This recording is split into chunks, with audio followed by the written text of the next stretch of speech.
இதுக்கு ஒரு வழி பண்ணு. அடுத்து இதை கிளப்பணுமே. தாருங்க வீட்டில் இருந்திருந்தா ஜூஸை கொண்டா, கசாயத்தை கொண்டா, சக்கரை கம்மியாக காப்பியை கொண்டா, நேரத்துக்கு 6 வேளை உள்ள போயிருக்கும். இப்படி சாப்பிடாம பல்லுல தண்ணி படாம எதுக்கு இப்படி உட்கார்ந்துருக்கீங்க?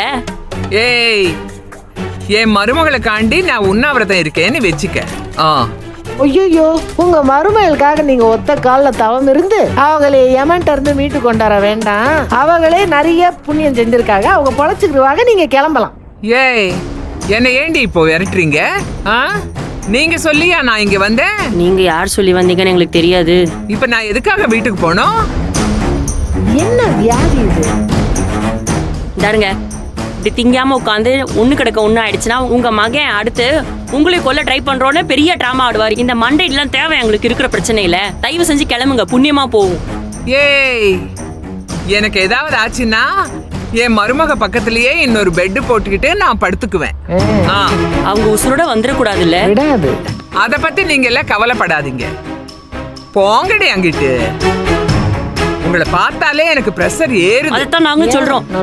நீங்களும் பிரஷர் ஏத்தி எங்களையும் பிரஷர் ஏத்தாதீங்க. ஏய் நரசம்மா, இங்க வா. கூட்டு பஞ்சாயத்து இழுக்குது. எனக்கு கொஞ்சம் கிறக்கமா வருது. கிறக்கம் இல்ல, உறக்கம். வீட்டுல இருந்திருந்தா இம்புட்டு நேரத்துக்கு எனக்கு கிருகிருன்னு அப்படியே தலையை சாய்க்கணும். தூக்கம் வருதுன்னு இல்ல, அந்த நேரம் வந்துருச்சு. வீட்டுக்கு போய் இப்ப படுத்து உறங்குங்க. அதன் பிறகு வந்து எங்களை படுத்து எடுக்கலாம். போங்க.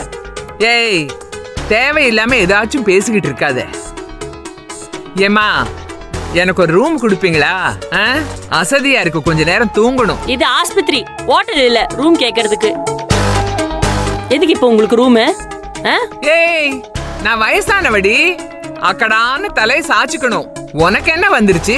இங்க சாய்க்கிற தலையை அப்படியே வீட்டுல கொண்டு போய் சாய்ங்கன்னு தான் சொல்றோம். எதுக்கு எங்க உசுர வாங்கிட்டு இருக்கீங்க? அதெல்லாம் நீ சொல்லாத. என் மருமகளை நான் எழுப்பி கூட்டிட்டு போகலைன்னா என் பேரு விசாலாட்சி கிடையாது. அவளை நான் பாத்துக்கிறேன்டி. ஓஹோ, இம்புட்டு படிச்சு இத்தனை டாக்டருங்க இருக்காங்க. அவங்க பார்க்காதத நீங்க பார்க்க போறீங்க. அவங்களை எழுப்பி நீங்க கூட்டிட்டு போயிருவீங்க. ஏன் சும்மா கதை அளக்குறீங்க? கிளம்பி போங்க. பாத்துக்கிட்டே இருங்கடி, அவ எழுந்திருச்சிருவா. எழுந்திருச்சு உங்க மூஞ்சில காரி துப்புவா. ஓ, எந்திரிச்ச உடனே வேலை வச்சிருக்காங்க. காலம் மாறி போச்சுடி. இதெல்லாம் இப்படி நடக்கும்னு நீங்க எதிர்பார்த்தீங்களா? அதே மாதிரி இதுவும் மாறும். அவளை வச்சு உங்களை எல்லாம் ஒண்ணு இல்லாம ஆக்கிடுவேன்.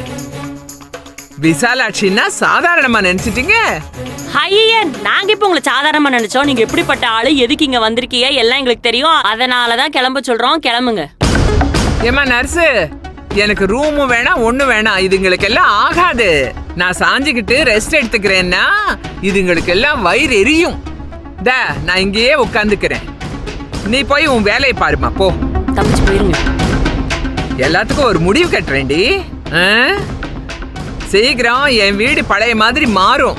பாத்துக்கிட்டே இருங்க. செத்த நேரம் சாஞ்சுக்கிறேன்னா இவளுகளுக்கு ஆகாதே. வயிற்றுச்சல் பிடிச்சவளுங்க. நீ வாய வாலு கூட்டு சேர்ந்துக்கிடுச்சு பின்னாடியே.